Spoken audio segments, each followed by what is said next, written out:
Hello students, स्वागत है आपका एक बार फिर इंटर के क्लासेस में। पिछली वाली वीडियो में हम लोगों ने जाना था मेथेनॉल या मेथिल अल्कोहल का औद्योगिक निर्माण। उसके लिए हम लोगों ने लकड़ी का भंजक आसवन किया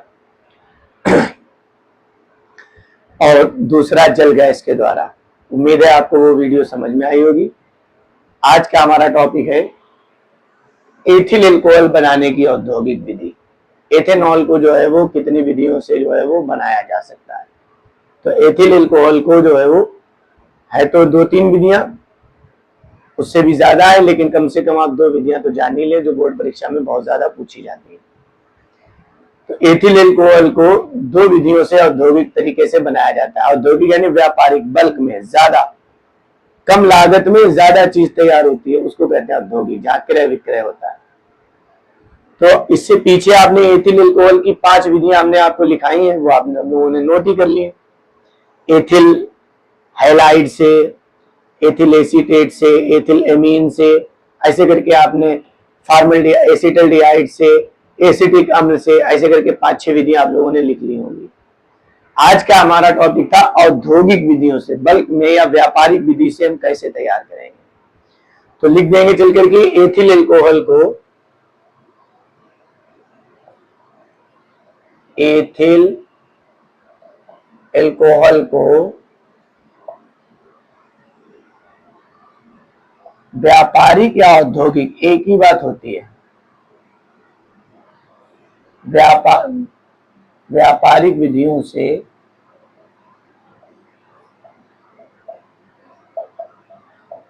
निम्न प्रकार से बनाया जाता है। निम्न प्रकार से बनाया जाता है।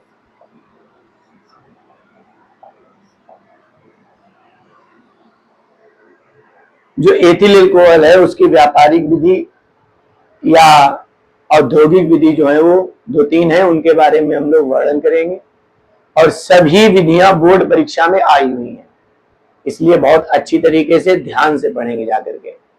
नंबर पहली हेडिंग डाल लेंगे किडवन विधि द्वारा, या पहले यहां पर हम लोग एक नोट कर लें चीजें। किडवन विधि द्वारा नंबर 1, किडवन विधि द्वारा।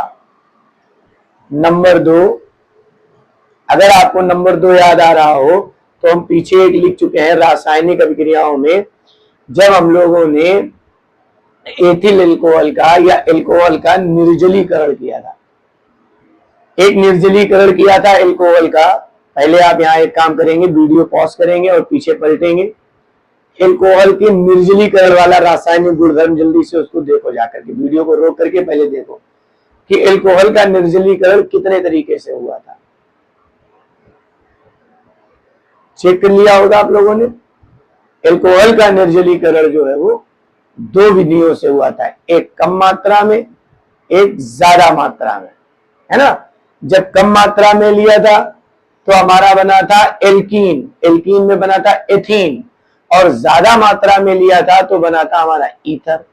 ऐसे करके आपने शायद निर्जलीकरण किया होगा, चेक करा होगा। नहीं करा है तो अभी वीडियो को पॉज करके पहले पीछे देखिए जाकर के, तभी यहाँ व्यापारिक विधि समझ में आएगी। बहुत बहुत बहुत ज्यादा इंपॉर्टेंट है वो विधि। और ये जो हम लिख रहे हैं किडवन विधि, ये भी बहुत ज्यादा इंपॉर्टेंट है, ये बोर्ड परीक्षा में पूछी ही जाती है। इसलिए तो पहली नंबर पर आपने लिख लिया होगा कि, और दूसरे नंबर पर लिखेंगे एथिलीन।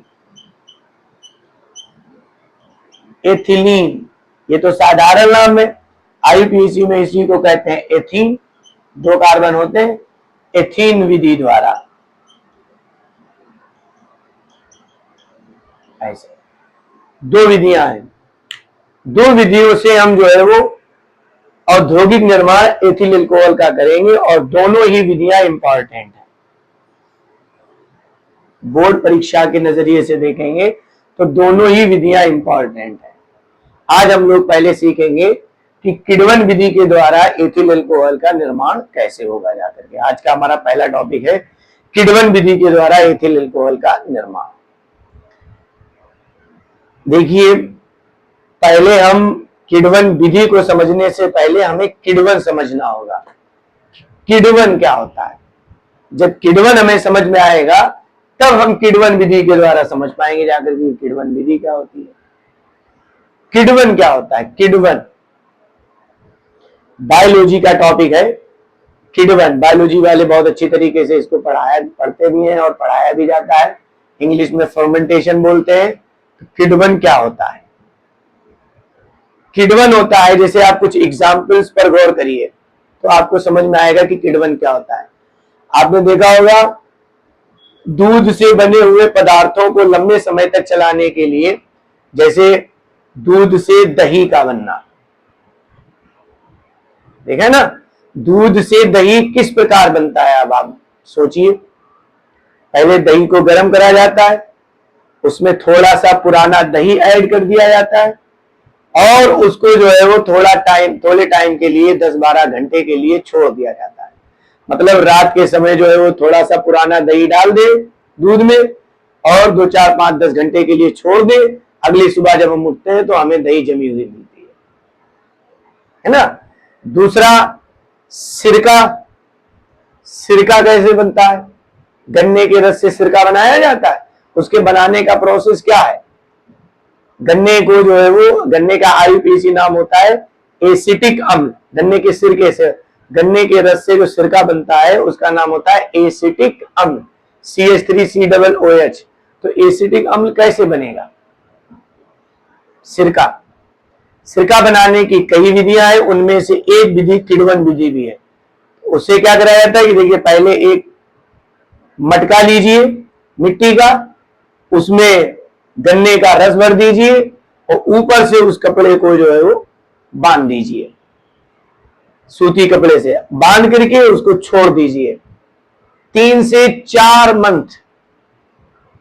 4 महीने का टाइम लगेगा और ऑटोमेटिकली उसका जो है अंदर ही अंदर क्रिया होगी और क्रिया होने के बाद गन्ने का रस बदल जाएगा सिरके में। इसी तरीके से शराब वगैरह जो बनाई जाती है, अंगूर का रस है और शराब को एथिल अल्कोहल तो कहते ही है, तो एथिल अल्कोहल हम लोग यहाँ बना ही रहे।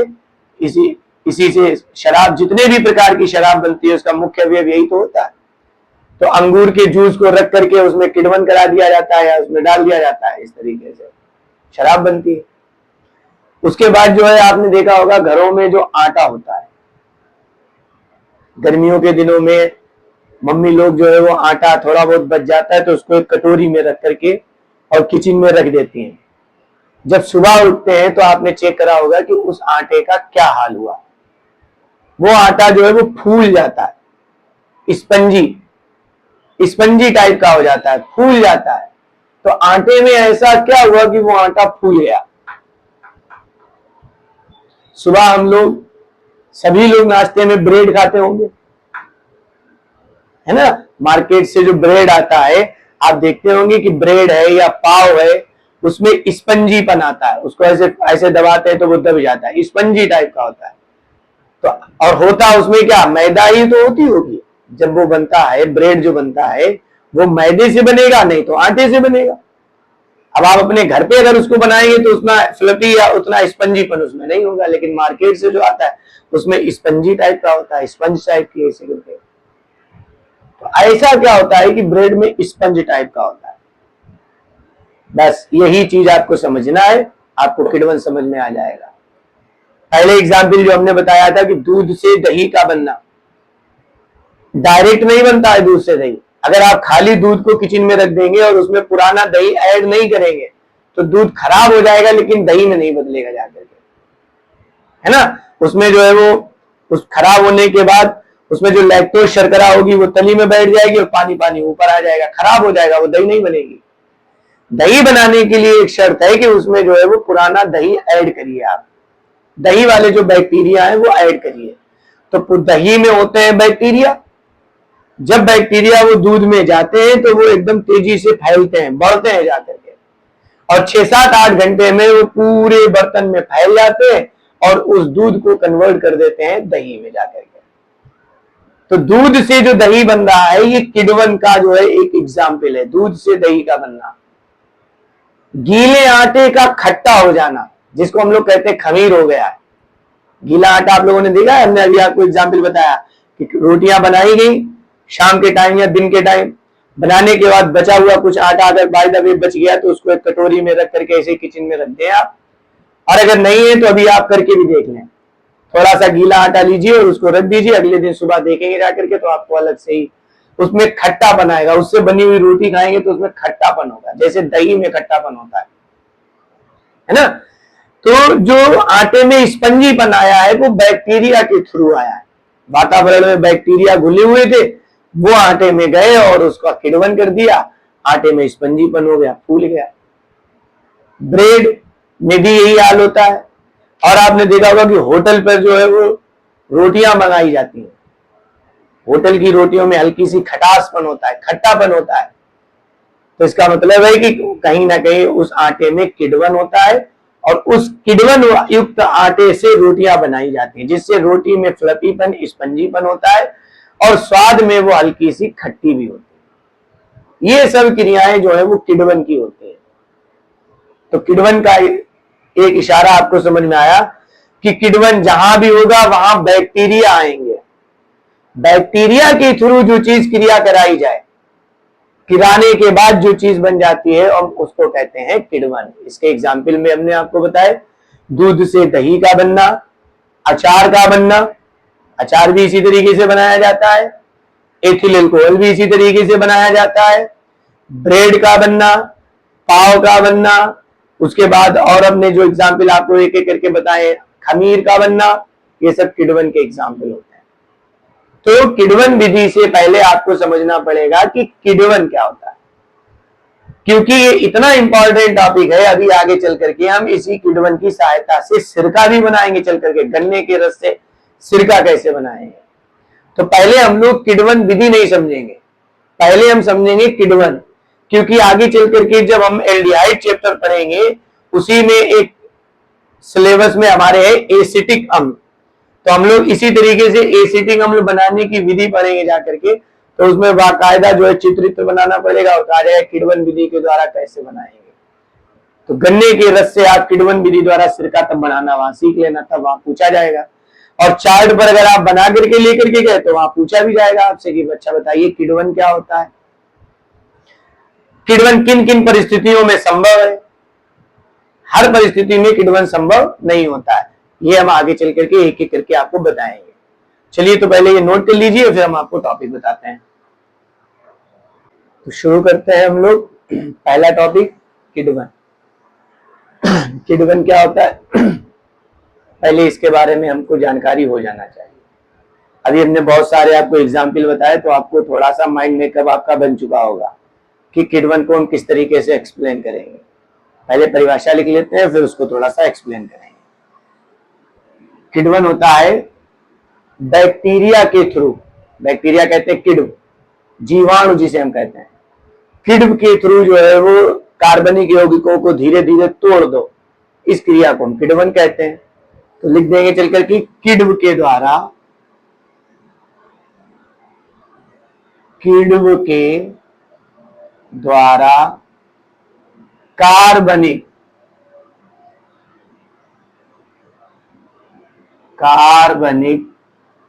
यौगिकों का किण्व के द्वारा कार्बनिक यौगिकों के धीरे धीरे, एकदम नहीं, धीरे धीरे, धीरे धीरे अपघटित होने की घटना को किण्वन कहते हैं।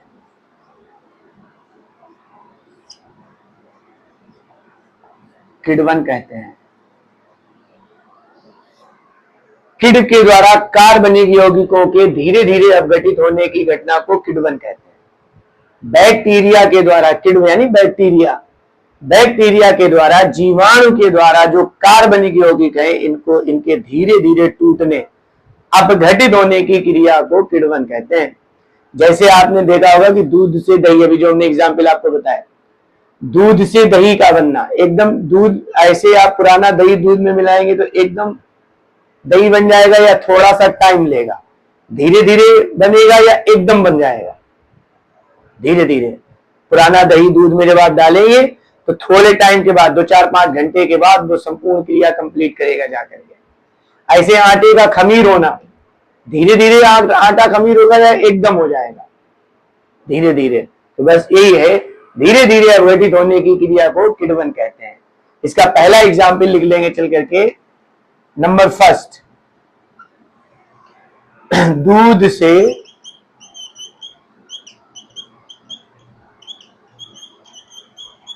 दही का बनना, ये फर्मेंटेशन है। दूध से दही का बनना, धीरे धीरे यह अपघटित होगा। दूसरा, गीले आटे, गीला आटा जरूर लिखना, खाली आटा नहीं। आटे का खट्टा होना ये खाली नहीं लिखा जाएगा। ड्राई जो आटा होता है, सूखा जो आटा होता है, वो कभी भी खट्टा नहीं होता है, आप लोगों ने देखा होगा। उसमें किण्वन नहीं होता है, किण्वन होगा गीले आटे में जाकर के। खमीर जो आटे का तैयार होता है वो गीले आटे में बनता है जाकर के। इसलिए गीले आटे का खट्टा होना, ये भी आपका एक किण्वन का ही एग्जाम्पल है। तीसरा एग्जाम्पल हम लिख सकते हैं, गन्ने के रस से, जो हमें पढ़ना है यहां, एथिल अल्कोहल का निर्माण, यानी शराब का बनाना, ये भी एक किण्वन का ही। शराब का मुख्य अवयव हमने आपको इसका जनरल इंट्रोडक्शन में बताया है कि शराब, हर प्रकार की शराब का मुख्य अवयव एथिल अल्कोहल होता है। तो शराब का बनना, गन्ने की रस से जो शराब बनाई जाती है, ये भी एक किण्वन का ही एग्जाम्पल है। और भी एग्जाम्पल लिख सकते हैं, ये भी हमारा आगे मिलेगा, इसको भी नोट कर लो 4 नंबर पर। गन्ने के रस से सिरके का बनना,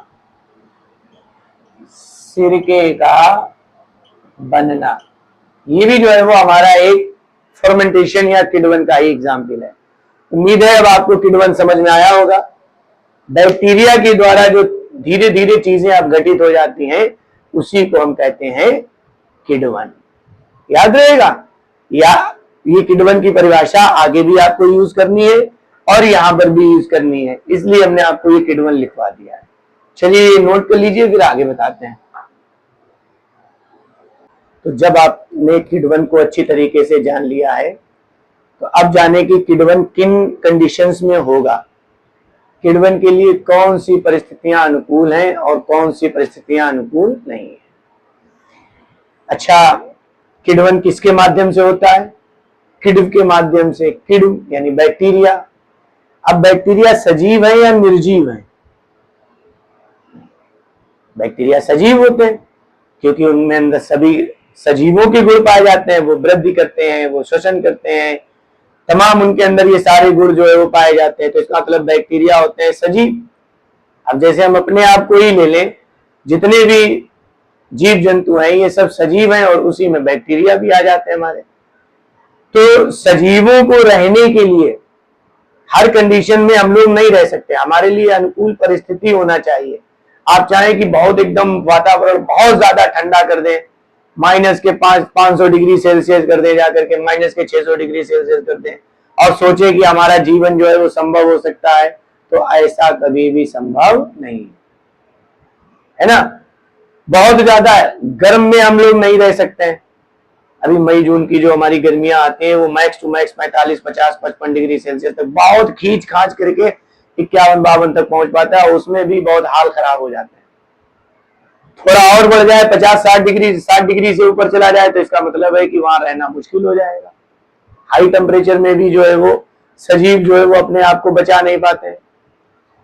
दूसरी चीज, किण्वन यानी सजीवों को जीवित रहने के लिए खाने की बहुत जरूरत होती है। बिना खाने के, बिना पिए, बिना खाए, बिना चले, बिना सांस लिए हम लोग जीवित नहीं रह सकते। वही सारी चीजें किण्वन में भी होती हैं, बैक्टीरिया में भी होती है। बैक्टीरिया बिना खाए जीवित नहीं रहेंगे, बहुत ज्यादा ठंडे वातावरण में बैक्टीरिया जीवित नहीं रहेंगे, बहुत ज्यादा गर्म वातावरण में बैक्टीरिया जीवित नहीं रहेंगे। तो अनुकूल परिस्थितियां कौन कौन सी है, क्योंकि किण्वन बिना बैक्टीरिया के संभव नहीं है, तो हमें बैक्टीरिया को बचाना है। अब जैसे एग्जाम्पल के तौर पर आप गौर करिए, और अगर नहीं है तो आप ये एग्जाम्पल करके भी आप देखें। एग्जाम्पल में क्या करना है कि आप दूध में थोड़ा सा दही डालें और दही को उठा करके डीप फ्रीजर में, जो आपके फ्रिज है उसके ऊपर जो फ्रीज है जिसमें बर्फ लगी रह बनती है, उस पोर्शन में आप जाकर के रख दीजिए, जाकर के देख लो दही बनता है या नहीं बनता है। बताओ, दो सैंपल लीजिए दूध के, बर्तन दो लीजिए, एक दोनों में बराबर बराबर दही डाल दो, एक को ऐसे ही किचन में रख दो और एक सैंपल को उठा करके फ्रीजर में डाल दो। कौन सा दही पहले जमेगा और कौन सा दही लेट जमेगा, धीरे जमेगा? बताओ। किचन में रखा हुआ दही जल्दी जम जाएगा, जल्दी से मतलब है कि सुबह तक जो है वो दही बन जाएगा, लेकिन जो हमारा फ्रीजर में रखा हुआ है वो पूरी तरीके से जो दूध है वो बर्फ में बदल चुका है, यानी जो पुराने बैक्टीरिया हमने छोड़े थे वो पूरी तरीके से जम गए, फ्रीज हो गए, वो अपनी वृद्धि ही नहीं कर पाए, इससे आगे चल करके दही नहीं बन पाया, या बनेगा भी तो बहुत टाइम लेगा। मतलब ये है कि सुबह हो जाए, अगला शाम हो जाए, अगला शाम हो जाए। इसीलिए तो फ्रीज में रखी हुई चीजें जो है वो लंबे समय तक चलती हैं। फ्रीज ठंडी होती है, बैक्टीरिया वहां इतना ज्यादा पनप नहीं पाते, अपने आप को बहुत ज्यादा जो है वो बढ़ा नहीं पाते हैं, तो सब्जियां हैं, घर का बना हुआ खाना है, ये सब फ्रिज में रख दिया जाता है ताकि खराब ना हो। अगर एक दिन के लिए आप फ्रिज बंद कर दो और फिर उसमें जो है वो खाना रखो, देखो क्या होता है, सब्जियां जितनी भी हैं वो खराब हो जाएंगी, सड़ जाएंगी, क्योंकि अंदर का टेम्परेचर बदल चुका है। अब बैक्टीरिया तेजी से पनप रहे हैं अंदर की तरफ। समझ में आया? तो किण्वन के लिए पहली परिस्थिति है ताप। पहला टॉपिक हम लोग हेडिंग डालेंगे, किण्वन के लिए अनुकूल परिस्थितियां, किन किन परिस्थितियों में किण्वन होगा। तो पहली स्थिति है ताप। देखो इसमें क्या लिखा, ऊंचे ताप पर किण्वन नष्ट हो जाते हैं, किण्व नष्ट हो जाते हैं। हाई टेम्परेचर पर अगर चीजों को गर्म कर देंगे, जाकर के दूध से दही बनाइए, पुराना दही डाल करके और उसको गैस पे रख करके गर्म होने के लिए छोड़ दो, क्या दही बनेगा? नहीं बनेगा। क्यों? क्योंकि बैक्टीरिया तो सब नष्ट हो गए, मर गए हाई टेम्परेचर पर, और बैक्टीरिया जब खत्म हो गए तो इसका मतलब दही बनेगा ही नहीं, दही तो बैक्टीरिया के ही थ्रू बनता है। तो टेम्परेचर बहुत ज्यादा हाई नहीं होना चाहिए किण्वन के लिए, और कम ताप पर अभिक्रिया स्लो हो जाती है, धीरे धीरे। अगर ताप कम कर देंगे, जैसे फ्रिज में रख देते हैं, तो किण्व जो है वो बैक्टीरिया इतनी तेजी से नहीं फैल पाते हैं, बहुत धीमे धीमे धीमे धीमे। ऐसा नहीं है कि फ्रिज में रखी हुई सब्जी खराब नहीं होगी, खराब होगी, लेकिन टाइम थोड़ा ज्यादा लेगी जाकर के। चाहे जितना ठंडा कर दो उसको, फ्रिज में अगर उसको जमाना नहीं है, ठंडा कर दीजिए आप, थोड़े टाइम के बाद 2, 4, 5, 10 दिन के बाद वो खराब जरूर हो जाएगी। तो कम ताप पर जो है वो अभिक्रिया स्लो हो जाती है, इसलिए किण्वन के लिए साधारण ताप का होना जरूरी है। साधारण ताप कहते हैं रूम टेम्परेचर, कमरे का ताप 25 डिग्री सेल्सियस से 35 डिग्री सेल्सियस के बीच होना चाहिए। बात समझ में आई होगी आपको। दूध से दही जो बनता है इसी टेम्परेचर पर बनेगा, हाई टेम्परेचर पर किण्वन खत्म हो जाएंगे, दही खराब हो जाएगा आपका। लोअर टेम्परेचर रहेगा तो दही बहुत लेट जमेगा जाकर के। 25 से 35 डिग्री सेल्सियस के बीच का टेम्परेचर है तो दही आपका प्रॉपर मात्रा में अच्छा जमेगा जाकर के। इसी तरीके से अचार, अचार में आपने देखा होगा कि हाई टेम्परेचर पर जो है वो अचार नहीं बनेगा, और ठंडे में भी रखने से बहुत ज्यादा ठंडा कर दे जाकर के -1, -2, -3, तब भी अचार नहीं बनेगा। रूम टेम्परेचर पर उसको बंद करके रख दो, आपका अचार बन जाएगा जाकर के। तो आपको अनुकूल परिस्थिति ताप समझ में आई होगी। हाई टेम्परेचर यानी ऊंचे ताप पर बैक्टीरिया मर जाते हैं, नष्ट हो जाते हैं, और कम ताप पर बैक्टीरिया धीरे धीरे गति करना शुरू कर देते हैं। तो किण्वन के लिए जरूरी है कि साधारण ताप होना चाहिए। पहली बात आपको कंफर्म हो गई होगी। चलो ये नोट कर लो चल करके। अब जब आपने ताप के बारे में समझ लिया है कि किण्वन के लिए साधारण ताप का होना जरूरी है, जैसा कि हमने अभी बताया था कि किण्व होते हैं सजीव, तो जब सजीव होते हैं तो उनको ऑक्सीजन की भी तो जरूरत होगी, बिना ऑक्सीजन के तो वो मर जाएंगे। तो प्रत्येक किण्वन के लिए आपको वायु की उपस्थिति जरूरी है। इसीलिए आपने देखा होगा कि जब अचार वगैरह बनाया जाता है तो या तो ऊपर जो बरनी होती है उसको हल्का सा लूज कर दिया जाता है या ऊपर सूती कपड़ा बांध दिया जाता है। अगर आप उस बरनी को या उस बर्तन को बहुत तेजी से ऐंठ देंगे, बिल्कुल टाइट एयर टाइट बंद कर देंगे, तो अंदर रखा हुआ अचार सड़ जाता है, खराब हो जाएगा। फिर वो उसमें किण्वन अच्छी तरीके से नहीं होगा, क्योंकि जो थोड़े बहुत बैक्टीरिया है भी अंदर वो वायु की अनुपस्थिति में खत्म हो गए, मर गए। तो उन्हें हमें बचाने के लिए क्या है कि या तो अचार को बेहतर भली बात बनाने के लिए ऊपर का ढक्कन लूज कर दीजिए, और ढक्कन ना लूज करें तो ऊपर एक सूती कपड़ा बांध दो ताकि अंदर एयर पहुंचती रहे। जब एयर पहुंचेगी तो एयर के थ्रू बैक्टीरिया भी पहुंचेंगे, सांस लेंगे और किण्वन अच्छी तरीके से करेंगे। तो क्या बताया, वायु की उपस्थिति में किण्वन की प्रक्रिया या अभिक्रिया ठीक प्रकार से होती है। वायु की प्रेजेंटेशन में जो फर्मेंटेशन की रिएक्शन है वो बहुत अच्छी होती है, अभिक्रिया अच्छी होती है। वायु एयर टाइट रहेगी, वायु नहीं पहुंचेगी तो किण्वन की अभिक्रिया अच्छी नहीं होगी जाकर के। फिर जैसा हमें रिजल्ट चाहिए होता है, जैसे अचार में बताया, सड़ जाता है, ऊपर फफूंद टाइप की लग जाती है जाकर के। हालांकि फफूंद भी एक तरीके का है किण्वन ही, बैक्टीरिया के ही थ्रू होता है, लेकिन वो ऐसा किण्वन है कि वो खाने लायक नहीं बचता है। ऐसे ही उसमें बैड बैक्टीरिया आ जाते हैं। बैक्टीरिया दो तरीके के होते हैं, एक बैड बैक्टीरिया, एक गुड बैक्टीरिया।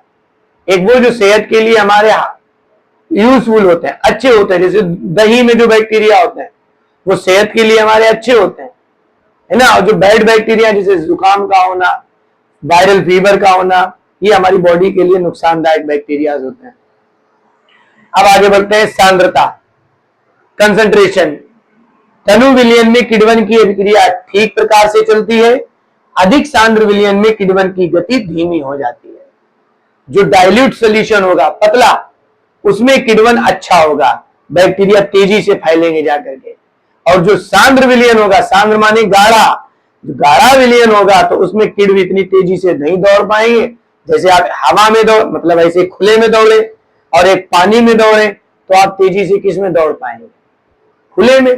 पानी में इतनी तेजी से नहीं दौड़ पाएंगे। तो ऐसे ही बैक्टीरिया की भी हाल होता है, बैक्टीरिया सांद्र में जो है वो इतनी तेजी से अपने आप को वृद्धि नहीं कर पाता है और किण्वन उतनी जल्दी नहीं होता है। जल्दी किण्वन आपको अगर कराना है तो विलयन तनु लीजिए, तनु विलयन में किण्वन अच्छा होगा और सांद्र विलयन में किण्वन होगा लेकिन धीमे धीमे होगा या गति इसकी स्लो हो जाएगी। दोनों चीजें आपको समझ में आई होंगी, इनको नोट कर लीजिए, फिर आगे बताते हैं। लास्ट अनुकूल परिस्थिति पर हम लोग चलते हैं, रक्षक द्रव्यों की अनुपस्थिति। रक्षक कहते हैं प्रिजर्वेटिव्स को। अच्छा, आप जरा जो है वो एक एग्जाम्पल पर गौर करो। आपने देखा होगा रियल जूस वगैरह होते हैं जो डब्बों में पैकेट्स में आते हैं। जैसे आप अनार का ही जूस ले लीजिए रियल का, और एक मार्केट से जूस लेकर के आइए, कौन सा जूस पहले खराब होगा? एक आप ताजा फ्रेश जूस निकाल करके लेकर के आइए, और एक जो है वो जो हमारा फ्रूटी ले लीजिए आप, है ना, मैंगो जूस जो होता है, या रियल जूस का कोई भी एक जूस ले लीजिए आप, एप्पल जूस ले लीजिए, गुआवा जूस ले लीजिए, कोई भी। तो वो पहले खराब होंगे या मशीन के थ्रू जो हम लोगों ने ताजा फ्रेश निकाला ये पहले खराब होगा? ये पहले खराब होगा जो फ्रेश निकाला हुआ है। ये अभी आप 2-3 घंटे के लिए छोड़ दो, काला पड़ जाएगा, स्वाद में खट्टा हो जाएगा, धीरे धीरे खराब हो जाएगा।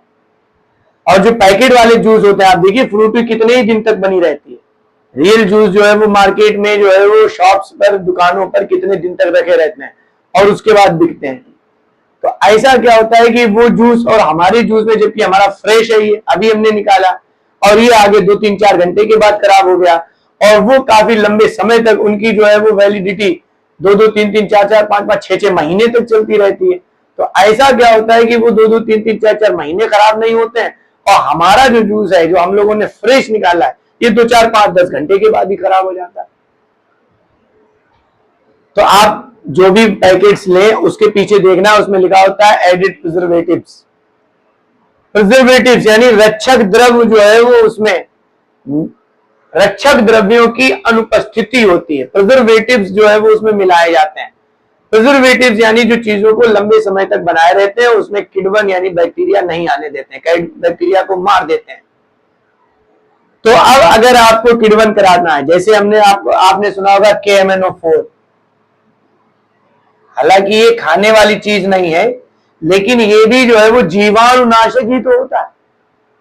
KMNO4 अगर किसी चीज में आप मिला देंगे तो बैक्टीरिया जो है वो सारे मर जाएंगे, यानी अगर वहां किण्वन किसी चीज में हो भी रहा होगा तो किण्वन नहीं होगा जाकर। जैसे हमने आपको बताया कि हर्पीस की हमारे जो बीमारी होती है, एक साइड पूरा जो है वो धीरे धीरे एक साइड में फुड़िया फुंसी ऊपर फफूंद जैसी लगना शुरू होती है, उसमें बैक्टीरिया बढ़ते हैं। उन बैक्टीरिया को रोकने के लिए यही रक्षक द्रव जिसका नाम होता है KMNO4, इसको दिया जाता है कि लो बैगनी कलर की ये दवा है, इसको लगाओ जाकर के, आपका ये धीरे धीरे समाप्त हो जाएगा। तो कोई भी किण्वन कराएंगे तो उसमें ऐसी चीज नहीं डालना है जिससे बैक्टीरिया मर जाए। अगर बैक्टीरिया मर गए तो इसका मतलब वहां किण्वन नहीं होगा। इसीलिए बताया किण्वन को भली भांति चलते रहने के लिए रक्षक द्रव्यों की अनुपस्थिति होना आवश्यक है। KMNO4 है, बोरिक एसिड है, मरकरी से कुछ बने हुए लवण होते हैं, वो नहीं होना चाहिए। अगर ये चीजें आपने डाल दी, बोरिक एसिड बायोलॉजी में तुमको खूब पढ़ाया जाएगा, अभी किण्वन वगैरह उसमें आपको कराया जाएगा, तब बोरिक एसिड वगैरह के बारे में जानकारी दी जाएगी आपको। उसी में किण्वन और तमाम तरीके के फर्मेंटेशंस कराए जाते हैं।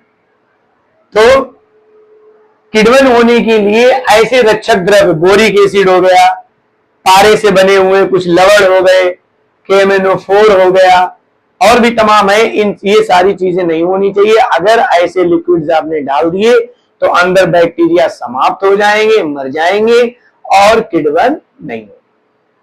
तो ये थी हमारी कुछ किण्वन की अनुकूल परिस्थितियां। इसमें आपको कम से कम दो चीजें तो हर हाल में याद रखना है। नंबर एक, किण्वन के लिए वायु का होना जरूरी है तो ये सारी चीजें जरूरी, लेकिन कुछ चीजें तो आप याद ही रखें।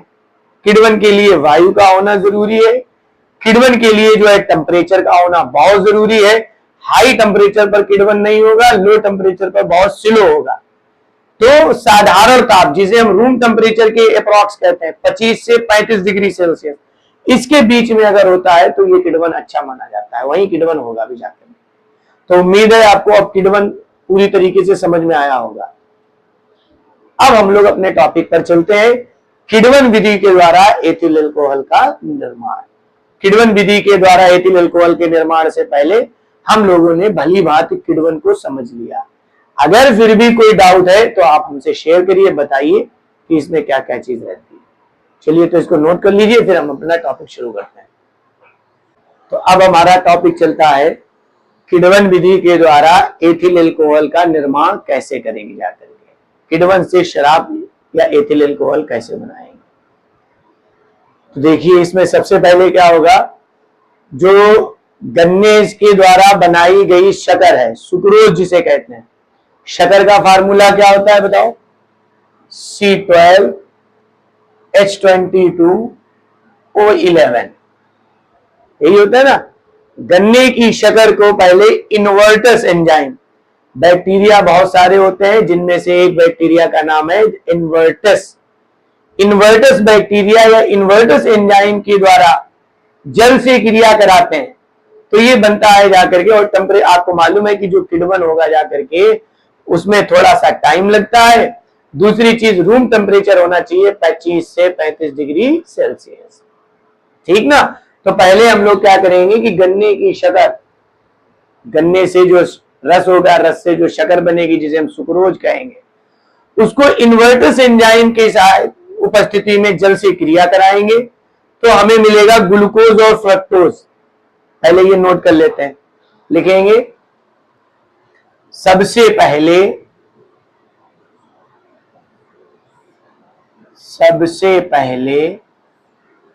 गन्ने की शक्कर, कोष्टक में लिख देंगे सुक्रोज, सुक्रोज गन्ने की शक्कर यानी सुक्रोज को इन्वर्टस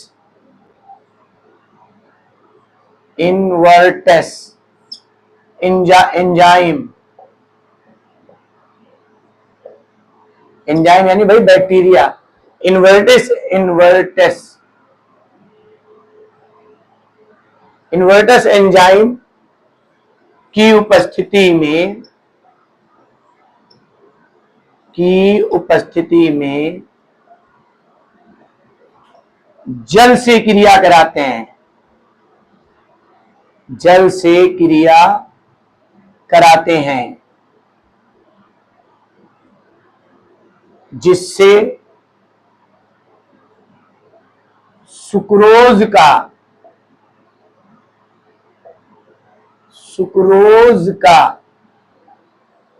किण्वन होता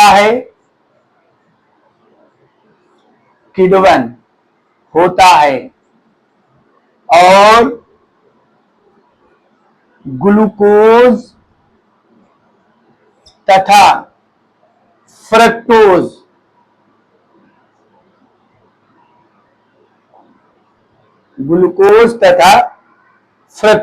में अपघटित हो जाता है।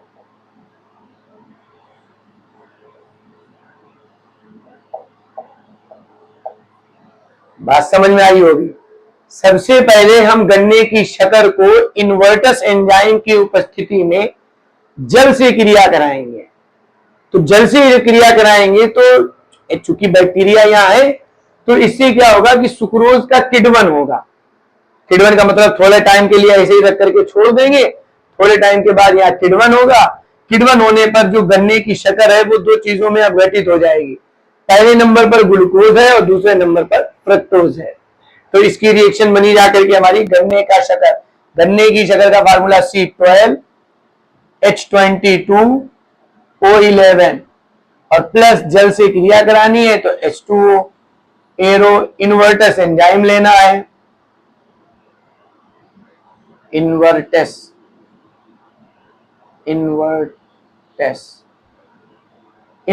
एंजाइम बैक्टीरिया इन्वर्टस लेना है। तो यहां बनेगा जाकर के ग्लूकोज और सुक्रोज। देखो ग्लूकोज का फार्मूला ये होता है C6H12O6 और फ्रक्टोज का भी यही होता है C6H12O6। दोनों अलग अलग चीजें हैं जो बायोमोलिक्यूल्स में हम लोग इसको पूरा क्लियर कट समझेंगे कि दोनों के सूत्र सेम है लेकिन चीजें अलग अलग हैं। ये जब लास्ट चैप्टर बायोमोलिक्यूल्स पढ़ाएंगे तब तो ये इसी में टूट जाएगा। C6H12O6 C6H12O6 12 कार्बन है, 6 और 6 12 कार्बन हो गए। हाइड्रोजन 22 और 2 24 है, 12 और 12 24 हाइड्रोजन हो गए। ऑक्सीजन 11 और 1 12 है, 6 और 6 12 ऑक्सीजन। ये सुक्रोज हो गया।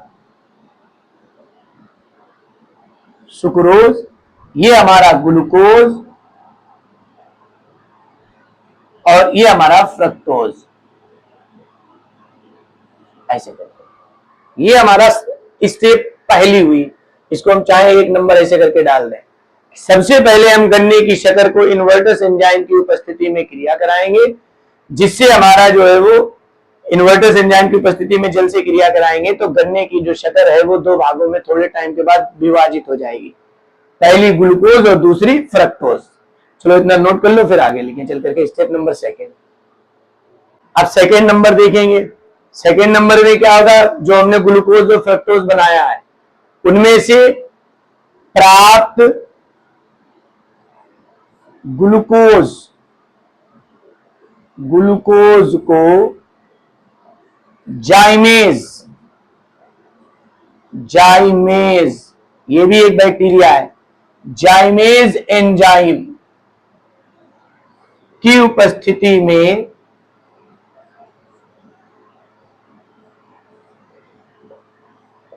किण्वन कराते हैं जिससे एथिल अल्कोहल बनता है।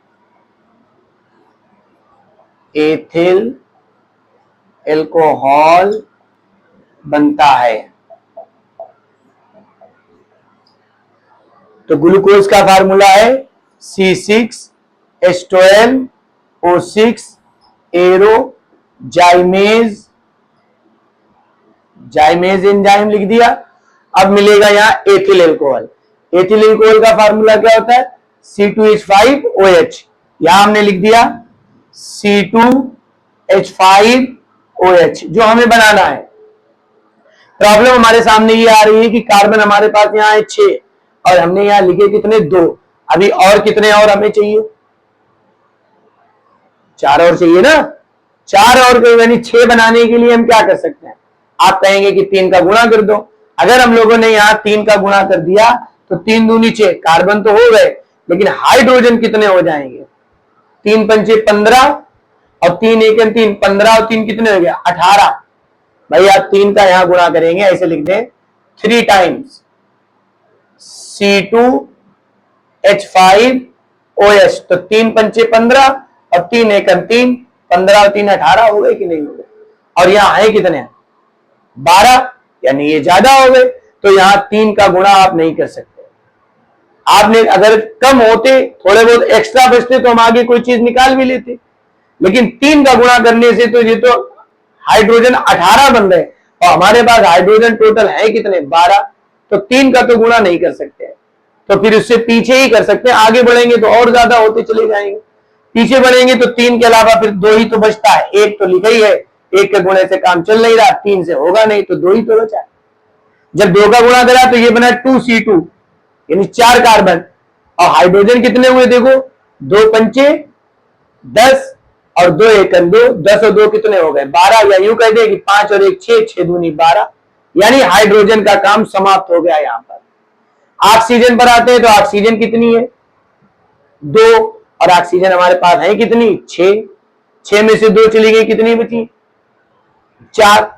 4 ऑक्सीजन बची हुई है और 2 कार्बन बचे हुए हैं, तो प्लस का यहां बनेगा जाकर के 2CO2 कार्बन डाइऑक्साइड। ऐसे करके कार्बन डाइऑक्साइड ये बन गई जाकर के, और ये हमारा बन गया जाकर के एथिल अल्कोहल, जिसका हमारा काम है इसी को आपको तैयार करना है।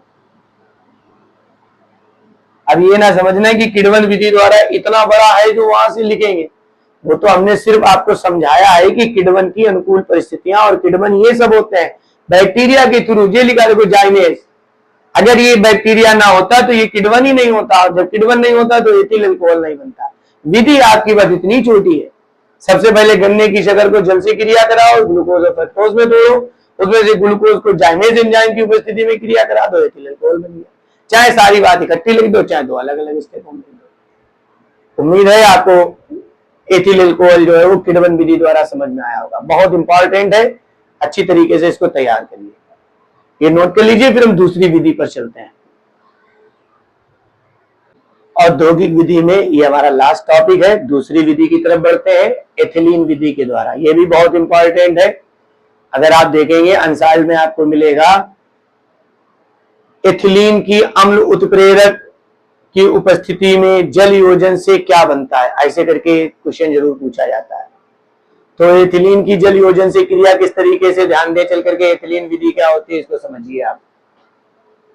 सबसे पहले आप एथिलीन समझिए कि एथिलीन क्या होता है। एथिलीन लास्ट में इन आ रहा है तो इसका मतलब है ये एल्कीन सीरीज में है, और एथ है, एथ का मतलब 2 कार्बन, यानी एथिलीन यानी 2 कार्बन हो गए जाकर के। 2 कार्बन का मतलब ये बन गया जाकर के, एक कार्बन बीच एथिलीन में डबल बॉन्ड आएगा, इन है, एक कार्बन यहाँ, एक कार्बन यहाँ, 2 कार्बन है, 2 की कमी CH2, 2 कार्बन है, 2 की कमी तो CH2। अगर ये सब आप लोग बॉन्ड वॉन्ड नहीं सीख पा रहे हैं तो फर्स्ट ईयर में हाइड्रोकार्बन चैप्टर चल रहा है, उसको दोबारा सही तरीके से पढ़ लो, ताकि ये बॉन्ड वॉन्ड खुली श्रृंखला बंद श्रृंखला के हाइड्रोकार्बन आपको समझ में आए। तो एथिलीन विधि द्वारा कैसे निकाला जाएगा इसकी पहले भाषा लिख लेते हैं। लिखेंगे चल करके, जब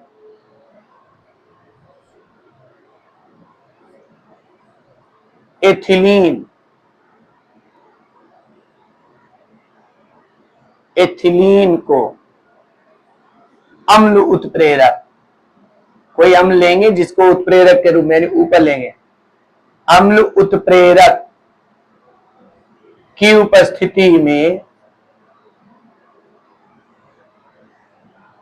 अम्ल उत्प्रेरक की उपस्थिति में जल से क्रिया कराते हैं, जल से क्रिया कराते हैं तो एथिल अल्कोहल बनता है।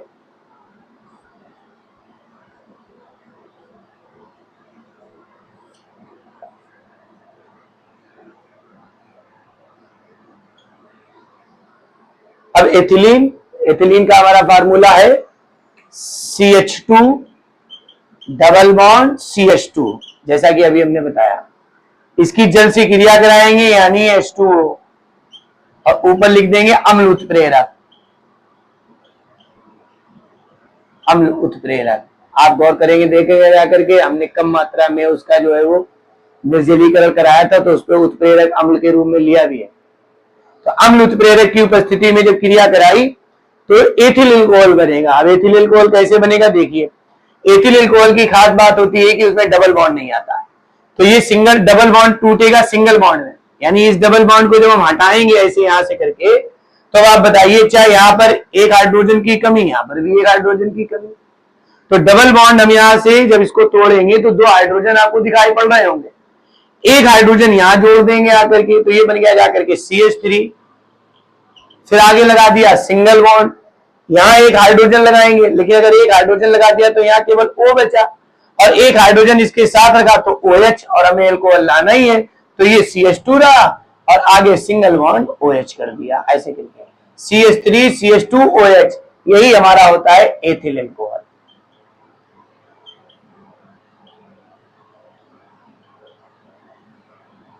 Ethyl alcohol